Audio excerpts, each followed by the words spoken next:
Baiklah teman-teman, sekarang kita akan membahas sistem respirasi pada tubuh manusia dan organ-organ pendukungnya. Mari kita bahas ya.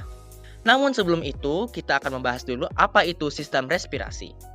Respiration atau respirasi adalah proses metabolisme yang melibatkan pertukaran gas, terutama oksigen dan karbon dioksida di dalam tubuh. Nah, pada dasarnya respirasi adalah proses yang melibatkan sistem pernafasan di dalam tubuh, meliputi saluran udara, paru-paru, pembuluh darah, dan otot-otot saluran pernafasan. Nah, tentu saja sistem respirasi tersebut tidak bisa berjalan dengan sendirinya dan membutuhkan organ-organ pendukung. Apa saja sih organ-organ pendukung tersebut? Mari kita bahas ya. Pertama adalah hidung, laring, trakea, bronkus, dan yang paling penting apa? Yakni paru-paru. Kita akan bahas dari hidung terlebih dahulu ya. Hidung merupakan tempat masuknya udara ke dalam sistem pernafasan. Selain itu, hidung berfungsi untuk menyaring, membersihkan, dan melembabkan udara yang masuk. Nah, di dalam hidung kita ini terdapat yang namanya rambut-rambut halus. Dan kalau selama ini teman-teman masih beranggapan bahwa rambut-rambut halus dalam hidung kita ini tidak mempunyai fungsi yang spesifik, teman-teman salah besar ya. Ternyata fungsi dari sel-sel rambut halus dalam hidung kita yakni untuk menangkap partikel debu dan mikroorganisme yang bisa merusak saluran pernafasan kita dengan bantuan lendir. Lanjut, setelah dari hidung, udara akan masuk ke bagian laring. Laring merupakan bagian sistem pernafasan yang menghubungkan faring dengan trakea. Fungsi laring juga tidak kalah penting nih, yakni untuk mengeluarkan partikel debu yang masuk bersama dengan udara yang dihirup melalui refleks batuk. Selain daripada itu, fungsi laring juga yakni untuk mengatur jalannya makanan dan udara pernafasan sehingga masuk ke saluran masing-masing. Sehingga ketika dilakukan bersamaan tidak mengganggu kesehatan. Nah teman-teman, kalau misalnya ada makanan yang salah masuk jalur atau makanan tersebut masuk ke jalur pernafasan, maka kita akan secara refleks melakukan yang namanya tersedak. Nah, tersedak ini berfungsi untuk mengeluarkan makanan yang salah jalur ya teman-teman. Now you know. Lanjut, kita akan masuk ke bagian trakea atau batang tenggorokan. Batang tenggorokan atau trakea sebagian terletak di leher dan sebagian lainnya di rongga dada atau torak. Fungsi dari trakea ini adalah untuk meneruskan perjalanan udara ke paru-paru dan penyaring benda-benda asing yang masuk ke saluran pernafasan. Lanjut, setelah dari trakea, udara akan masuk ke bagian lebih kecil lagi nih, yang namanya bronkus atau cabang batang tenggorokan. Cabang-cabang tenggorokan terdiri dari bronkus kanan dan bronkus kiri. Fungsinya agak mirip dengan trakea, yakni untuk meneruskan perjalanan udara ke paru-paru. Selain daripada itu, terdapat pula silia atau rambut-rambut yang bergetar yang berfungsi untuk menyaring udara pernapasan. Dan kita akan masuk ke bagian yang paling penting dalam sistem pernafasan, yakni paru-paru itu sendiri. Paru-paru adalah organ pernafasan yang terletak di rongga dada dan terdiri dari dua bagian, yakni bagian kiri dan bagian kanan. Namun bagian kanan dari paru-paru itu lebih besar daripada bagian kiri. Sebagai organ pernafasan utama, paru-paru berfungsi sebagai tempat pertukaran gas antara oksigen dan karbon dioksida di dalam tubuh.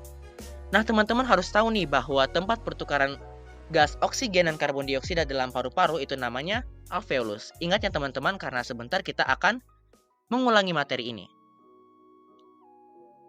Baiklah, sekarang kita akan membahas mengenai pleura.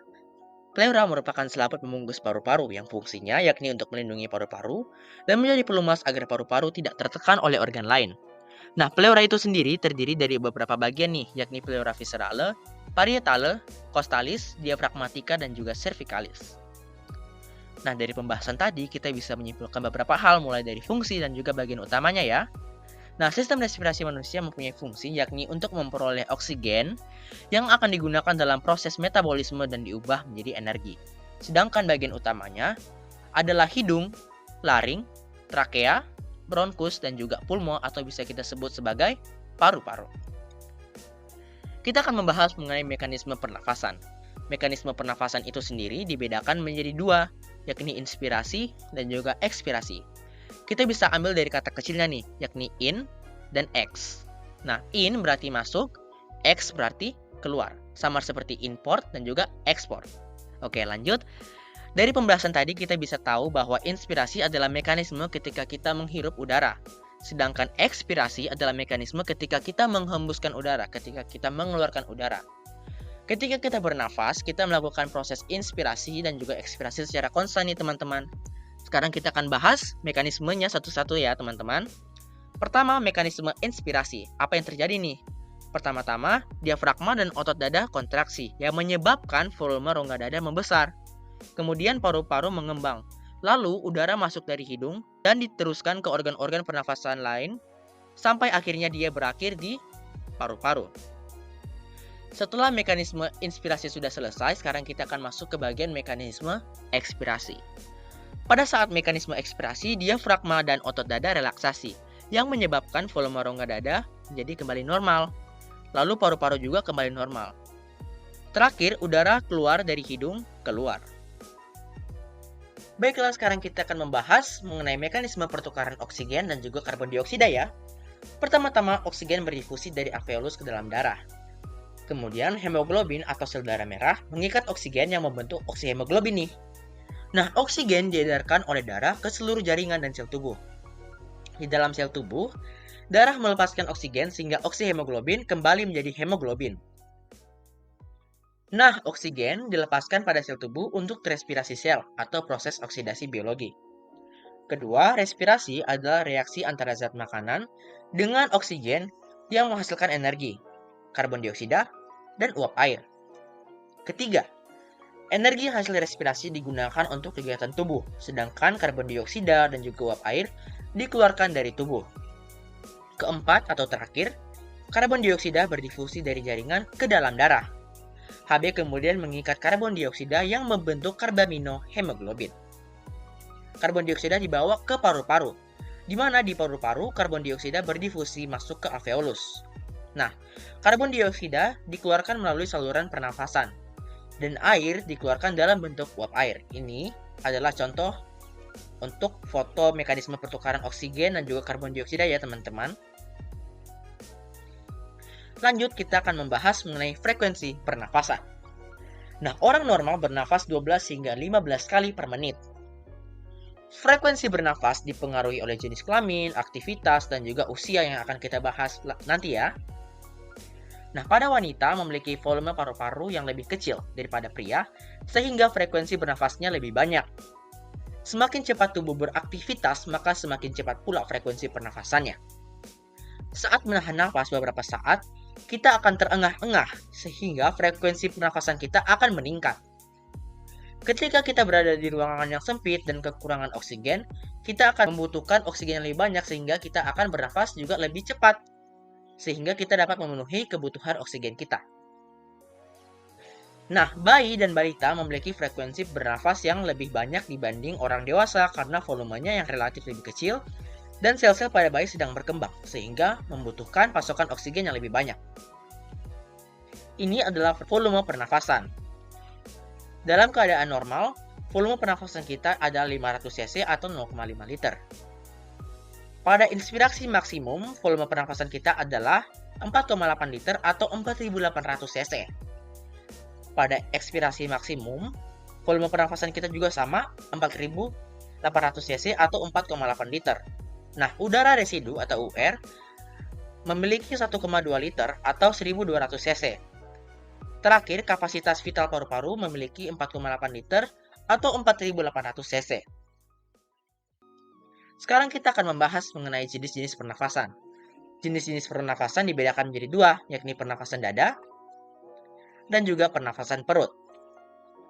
Nah, pernafasan dada adalah pernafasan yang dilakukan dengan cara adanya bantuan otot antar tulang rusuk atau interkostal. Nah, proses pernafasan tersebut berperan sebagai pemicu kontraksi dan relaksasi rongga dada. Bedanya dari pernafasan dada, pernafasan perut adalah pernafasan yang menggunakan otot-otot tulang rusuk. Maka pernafasan perut juga melibatkan otot diafragma yang terletak di antara rongga dada dan juga perut. Nah, pada pernafasan perut, otot diafragma akan berkontraksi saat proses inspirasi dan berelaksasi saat mengeluarkan udara atau proses ekspirasi. Sekarang kita akan membahas mengenai penyakit-penyakit pernafasan. Pertama ada asma. Asma merupakan salah satu kelainan pernafasan kronis yang sering terjadi pada remaja. Kondisi ini ditandai oleh peradangan dan pembengkakan pada saluran pernafasan yang menyebabkan penyempitan jalur udara. Faktor pemicu asma meliputi paparan alergen, debu, dan asap rokok. Asma tidak dapat disembuhkan secara total, Meski demikian, gejalanya dapat dikendalikan sehingga penyintasnya tetap dapat hidup dengan normal. Kedua adalah bronkitis. Bronkitis adalah peradangan pada bronkus yang menghubungkan trakea dengan paru-paru. Bronkitis dapat bersifat akut atau kronis. Pada bronkitis akut, peradangan biasanya sembuh dalam waktu 3 minggu. Sedangkan bronkitis kronis bersifat menahun. Nah, batuk merupakan gejala umum pada kedua jenis bronkitis, dan produksi dahak meningkat. Nah, pengobatan dapat melibatkan pemberian obat, pereda gejala, dan terapi untuk mengatasi penyebab peradangan. Penyakit pernapasan yang akan saya bahas terakhir adalah pneumonia. Pneumonia adalah penyakit paru-paru akibat infeksi bakteri, virus, atau jamur yang menyerang alveolus dalam paru-paru. Nah, kondisi ini dapat terjadi pada salah satu atau kedua paru nih. Infeksi yang terjadi dapat menyebabkan paru-paru atau alveolus dalamnya berisi cairan atau bahkan nanah. Itu sebabnya beberapa orang menyebut kondisi ini sebagai paru-paru basah. Nah, bagaimana cara kita menjaga sistem pernafasan kita agar tetap sehat? Aku punya 8 solusi nih teman-teman. Pertama yakni rajin berolahraga. Kedua untuk mengonsumsi makanan bergizi. 4 sehat 5 sempurna ya. Ketiga banyak minum air mineral.